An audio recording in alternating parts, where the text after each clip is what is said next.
Hi guys, welcome back to my channel. My name's Livy, and in today's video I'm going to be talking about all the horror movies I watched in the month of May. And please excuse my demeanor. I am so tired today. I don't know why. I woke up like an hour ago at 11 o'clock and I'm still tired, and I've got my little coffee with me trying to wake me up, but we'll see how it goes. Hopefully I can gain a little bit more energy from this and give you guys a good depiction of what I watched throughout the month of May. This is probably going to be a spoiler-free review. And I know I've been doing a ton of reviews lately. It's just I've been watching so many things that I've wanted to do reviews on them, things that have sparked my interest. So here's kind of another, not really a review video, but again, things that I've been watching lately. And in my last video, I did include, I feel like, a couple non-horror movies, and somebody totally came after me. They're like, those aren't horror movies. And I'm like, I know, I say in the video, if you actually watch the video, I say like Dark Shadows is like a dark comedy, and obviously Corpse Bride is not considered a horror movie. So that was kind of in the back of my mind while I was choosing horror movies this month. That I have a little hater out there, a little birdie that told me some of these aren't horror movies. So the movies I watched this month, I watched a variety of things. I actually really got into like Guy Ritchie films this month, but I'm only going to include the horror films in this video. And I guess kind of breaking my own rule, the first one is like a horror slash thriller, and it is The Vanished. Either Vanished or The Vanished. I think it's just Vanished. It's on Netflix, and I've seen it for a few months on there and kind of chosen not to watch it in the past, and I'm really glad. It was the first movie I started the month of May with. I just happened to turn it on one night when I was laying in bed, and essentially it's about a family, two parents and a daughter, that end up going RV camping on Thanksgiving Day, and their daughter goes missing, and the whole film is them trying to figure out who's taken her, what happened to her, and you really get to see like a deep dive into the psychological trauma that parents going through this would face. And I'd say it's a really great film. I did not guess the ending. My roommate did, but I don't want to give you guys any spoilers. I want you to watch it. It's surprisingly good. You'd probably recognize some of the cast. I don't really know them by name, but I've seen those actors before. And I think it's a Netflix original as well. So really well done. It'll keep you on your toes and suck you in. It's not necessarily a scary film, but there are elements that are definitely like traumatizing, unsettling, I guess. So I definitely recommend that one. It was the first one I watched in the month of May, and I'm really glad I actually gave it a shot and finally watched it because it had been on my watch list for a few months. I'm sorry. I feel like I sound so nasally right now. So if I do, please just ignore that. I'm literally still in my PJs right now. I have like my little nighty dress on and a cardigan. Struggle gang. Okay, next up, I think the next thing I watched was Dr. Sleep. I'm a huge fan of The Shining. I'm a big fan of Stephen King in his adaptations. You know, some are done better than others. And I hadn't watched Dr. Sleep yet. I didn't know a ton about Dr. Sleep before I went into it. I knew that it was about Danny and kind of everything that happens after The Shining and his Shining experience. I'm so glad I watched it. I feel like you get a way more in-depth look at kind of Danny and what his mind goes through, and they introduce a lot of new characters. There's a small girl who has a similar gift that Danny has, but to a way stronger extent. There's also a group of people who are sucking the souls out of others who have this strong gift. And I really, really liked this film. I feel like the visualizations we get to see of how they travel to go see other people in other places through their mind. And there's one particular scene I'm thinking of that I actually talked about with my brother, and it's with Rebecca Ferguson's character and then the young girl. And Rebecca Ferguson's character is one of those like bad people that's like a soul sucker pretty much.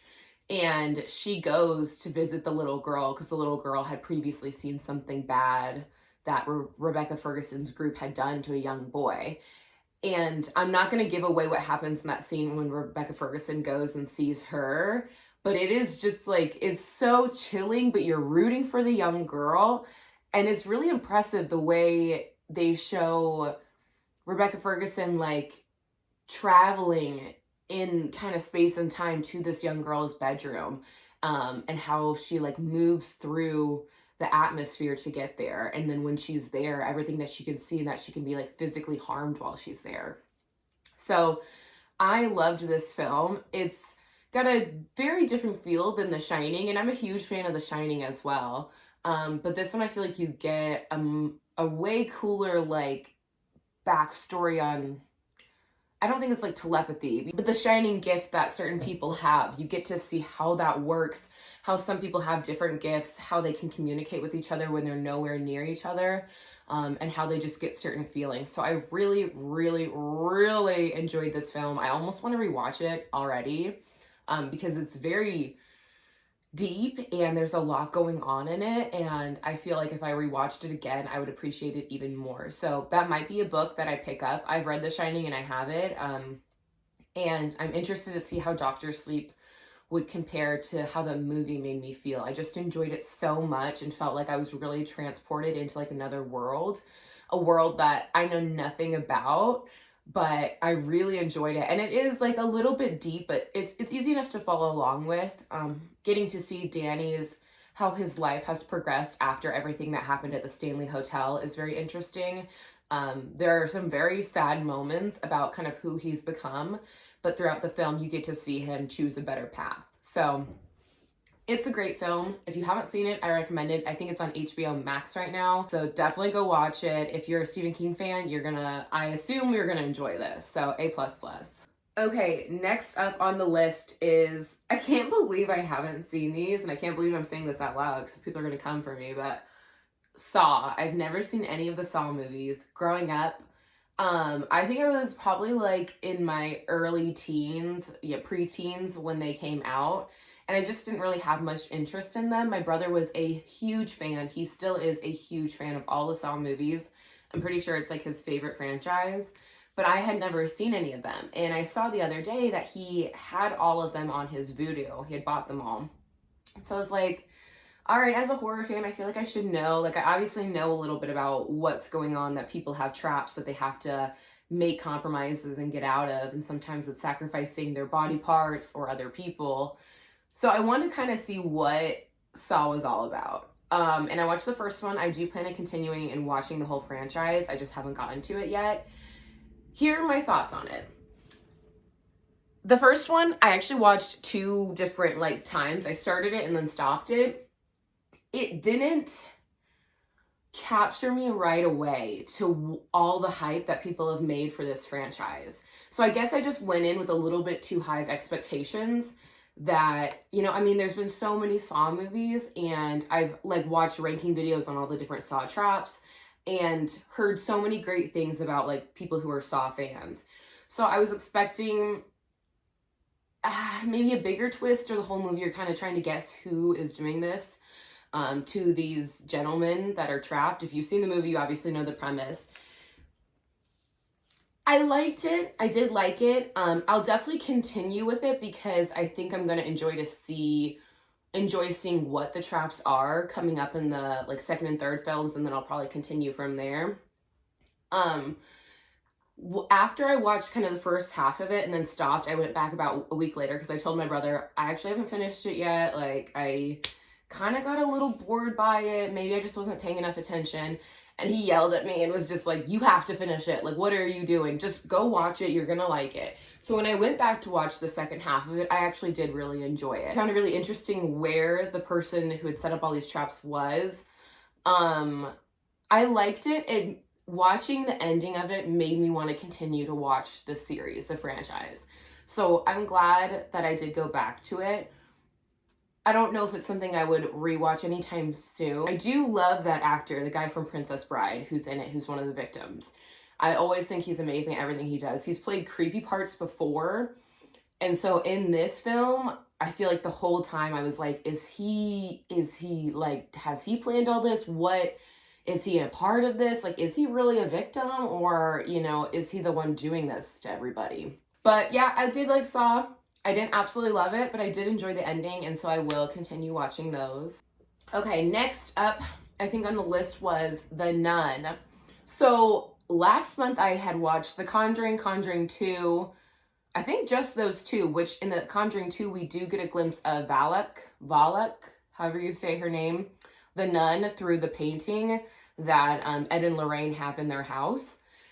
And so I did want to watch the original, The Nun, like how the backstory of who she was, how she came to be. I super enjoyed this film.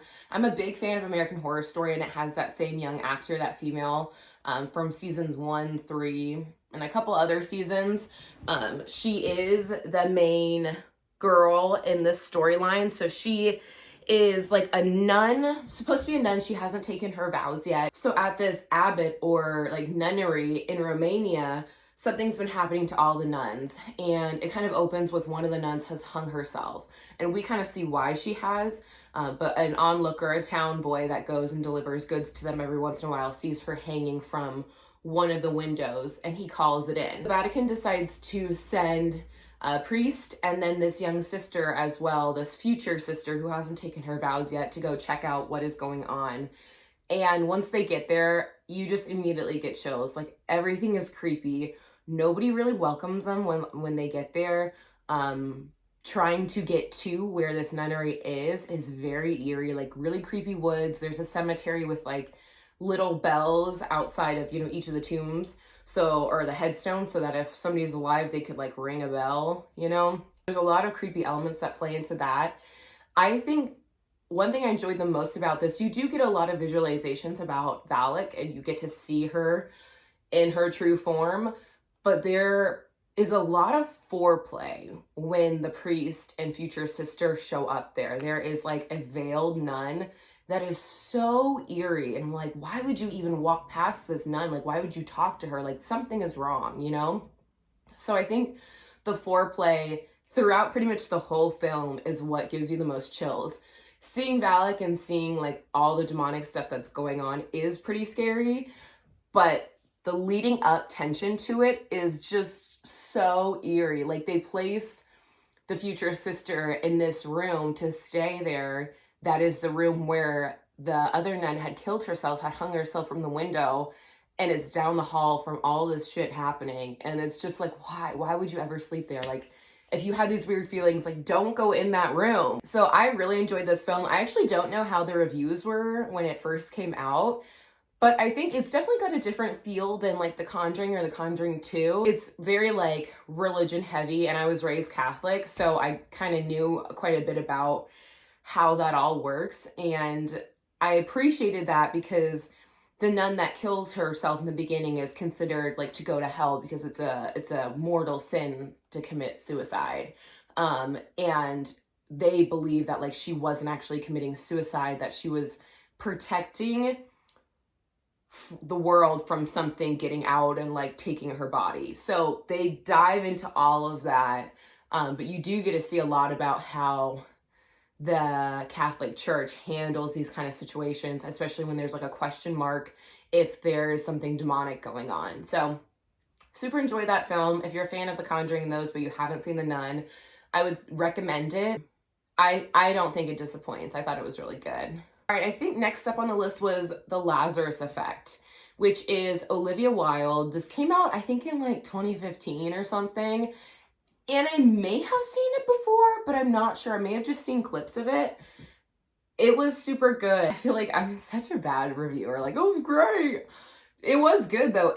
It's definitely, if you've ever seen Flatliners with Keith Sutherland and Julia Roberts back in like the 80s, it's a Flatliners vibe. So it's a group of scientists that Olivia Wilde is one of them. Evan Peters is also another one. And there's actually a really great cast in this movie. You'd recognize most of the people. What they are trying to do in their laboratory, they work for like a university, and they are trying to create like a plasma that can be injected into somebody when they have just died or are like on a, ER table about to die, where it prolongs the time span that the doctors have to try to bring them back to life. So it's like a white plasma that they test out on a couple different like dead animals, the first being a dog. And we get to see what happens to this dog. They inject it, and then they do like an AED, like a shock reaction to try to bring its heartbeat back. But what comes back, it's like Pet Sematary. Like, what comes back is not what originally passed away. It comes back different. And I love those type of films because I love Pet Sematary, and this definitely has that kind of vibe too. Like, you want to bring something, a pet or a person that you love back to life, but that's not the way it's supposed to be. You can't play God like that. Like, that's not how life is. And when you bring it back, it's been somewhere else and has different experiences and has come back with other things latched onto it. So I don't want to give any spoilers, but one of the people of the crew, something bad happens to them. They try the plasma on them and things just go awry. It's a really good movie.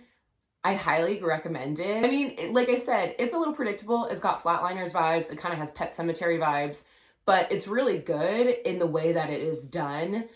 And the way that the creatures, the people or pets come back, you're kind of not sure. It's like an internal battle with them. You know, you see good sides come out of them, sides that you had seen before, and then you see something else, just angry and something that has been to dark places come back as well. So definitely recommend this one as well. I feel like I watched really good movies. I don't have a very long list for this review, but there's really good movies that I watched in May. Okay, just 2 more movies on this list, and continuing with the Conjuring theme, I also watched the first Annabelle movie. Since I had watched Conjuring 1 and 2 last month, I wanted to continue with The Nun and Annabelle. I did like this movie. This is probably the first one on the list that I'm like, it's good. It's about a young couple. The lady in the movie is pregnant with their first, and it's kind of an older time set, so it is during like the Charles Manson era. And I think that's the part of the movie that I liked the most, is the reason that this doll is possessed has to do with a break-in that they have into their home with like cult people, like Charles Manson cult people, and one of the girls dies holding the doll. So I would say that this movie, I feel like it didn't stick with me too much. It's a lot of back and forth. The storyline's kind of like, they're in the house, bad things are happening, and their baby, once it's born, is kind of being tormented, and then they move and the same stuff has happened. So there's not a whole lot of moments that I can like pinpoint and remember, but I do like the backstory of how Annabelle came to be. When I think about, you know, these possessed dolls and all the different kinds of movies, it's scary for me to think that a doll is possessed, but having the backstory of where this soul has come from or what demonic entity has entered and why, I do appreciate that backstory a lot. And so I think that Annabelle, while I didn't love the film a ton, I liked what they did with like how Annabelle came to be. So it was a good film. I'm not going to talk about this one too much because it wasn't like my favorite. I guess I shouldn't say it was a good film. I didn't love it. It was okay. I probably wouldn't watch it again, but I'm glad I did watch it. So if you haven't seen it and you're a Conjuring fan, just give it a watch. It'll give you some insight into what's going on. Yeah, that's all I have to say about that one. And the last on this list, again, this might not be considered a horror film, but it is Constantine. I've never seen this movie. I can't believe I've never seen it. Keanu Reeves is like a demon battler, like a fighter, and he feels like something bad is going to happen and a bunch of demons are going to kind of infect the earth, and he does his best to fight these off and understand where kind of the gateway is or how they're coming in, because there is a deal between Satan and God that earth is kind of a level, fair playing ground, that people get to make their own decisions. There can't be outside influences. And once that deal is broken by the son of Satan who's trying to enter earth, everything just goes awry. It's super good. I loved it. The CGI is very like 2004, 2005, but it's still really fun. I mean, it's Keanu Reeves. Like, he's awesome. He's such a freaking badass. So I really enjoyed this film. Again, you get to see a lot of the like religious elements that I do like when they play into that, like when horror movies play into that, because I was raised, like I said, Catholic. And so I feel like I know a fair amount about like the good versus evil, earth being a place where there is like freedom of choice, and once that choice is taken away, somebody has broken that contract, like the son of Satan has broken that contract, and shit hits the fan. So I loved this film. I would say the whole month of May was just like a great month. Like I said, I didn't watch that many horror films, but the ones I watched were like amazing. So my favorite might have to be either The Nun or Constantine. Least favorite is definitely Annabelle. It was okay, not that great, but overall there was no like really bad movie in the month of May that I watched. So if you guys enjoy these videos, you enjoy kind of the monthly updates of horror movies that I've watched this month, please like this video, give it a thumbs up, and don't forget to subscribe. I think I'm going to continue to do these videos. I know I've got some like ranking videos for different franchises that I want to do. Excuse me. I also have a couple fun like DIY Halloween HIYs coming up, since Halloween decor is going to start showing up in stores. I have a couple DIYs that I wanted to do for a few years that I want to film for you guys and show you. And so I've got those coming up as well. So my channel's kind of turning into a spooky channel, at least this time of year. And I hope you guys are really enjoying that. I hope I can kind of be that little outlet for you. If you enjoy spooky things, horror things, Halloween things, then please stick around, and thank you so much for your support. I will see you guys in the next video.